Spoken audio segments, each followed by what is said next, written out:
Hi everyone. In this example, we'll be looking at evidence-based questions on the SAT reading section. The questions we'll be looking at today are questions number 42 and 43 from official practice test number 5.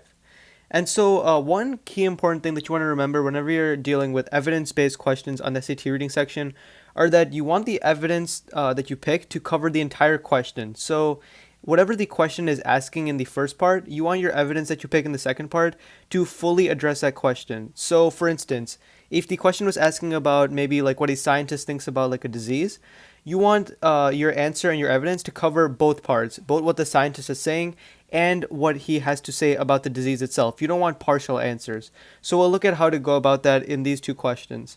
So if we look at question number 42, it says, according to the passage, McGuire's findings regarding taxi drivers are significant because they.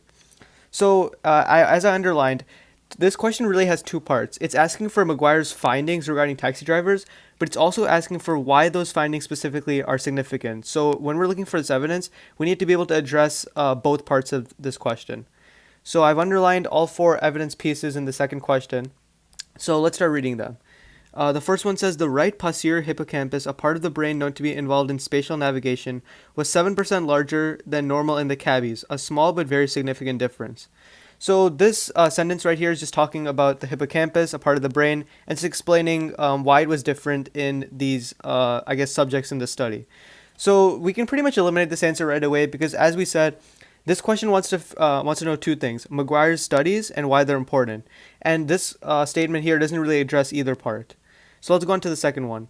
This says McGuire concluded that all of the way finding around London had physically altered the gross structure of their brains. The more years a cabbie had been on the road, the more pronounced the effect. So this choice seems really tempting at first. It is talking exactly about McGuire's studies, but the one thing these four sentences don't really address is why these findings are actually important. It's simply saying that she concluded, by looking at her patients, that they were able to change the gross structure of their brains, kind of going around roads. But there's nothing that says why this actually matters. So for now, we're going to skip this choice. We'll look at the third choice, which says the brain is a mutable organ, capable within limits of reorganizing itself and readapting to new kinds of sensory input, a phenomenon known as neuroplasticity. Once again, this choice is pretty easy to eliminate because it doesn't talk about McGuire's findings or why they're important at all. It just tells us a fact about the brain, neuroplasticity, and it kind of just ends right there. So let's move to the last choice. This last choice says, it had long been thought that the adult brain was incapable of spawning new neurons, that while learning caused synapses to rearrange themselves and new links between brain cells to form, the brain's basic anatomical structure was more or less static.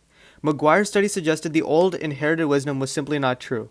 So this choice seems to make a lot more sense. Remember, the two things we're looking for are McGuire's findings and why they're important, and this choice seems to outline that. This last sentence says McGuire's study suggested the old inherited wisdom was simply not true. In other words, McGuire's study showed that these synapses that had been mentioned before were not static, that they actually do change. So now let's look at the choices mentioned in the first part. I'm going to circle D for right now. So I want a choice which says that McGuire's studies go against kind of what had been thought of before. So I want something that says that McGuire's studies disproved what had been found in years prior. So let's look at choice A. Choice A says that her findings demonstrate the validity of a new method. So this choice is going to be incorrect right away because we know that there's no new method, right? She's not like changing the way that this data is coming about. She simply found data that questioned something else in the past. If we look at choice B, it says provides evidence for a popular viewpoint. This is exactly the opposite of what we're looking for. The popular viewpoint is what McGuire went against. She found something different, so we can eliminate that.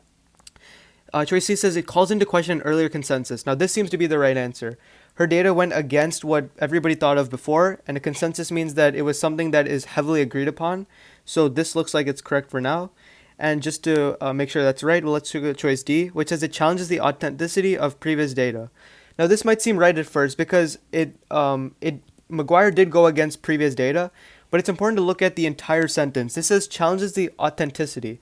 This means that McGuire would have said that the data collected before was done in an incorrect manner, which isn't exactly what she did. She simply found new data and better data. She didn't say that previous data was collected in an incorrect kind of a manner, so we can eliminate choice D. And this leaves us with just choice C as the correct answer for 42 and choice D as the correct answer for 43. So that's kind of how you want to go about solving evidence-based questions on the SAT reading section. We'll see you in the next video. Thanks for watching.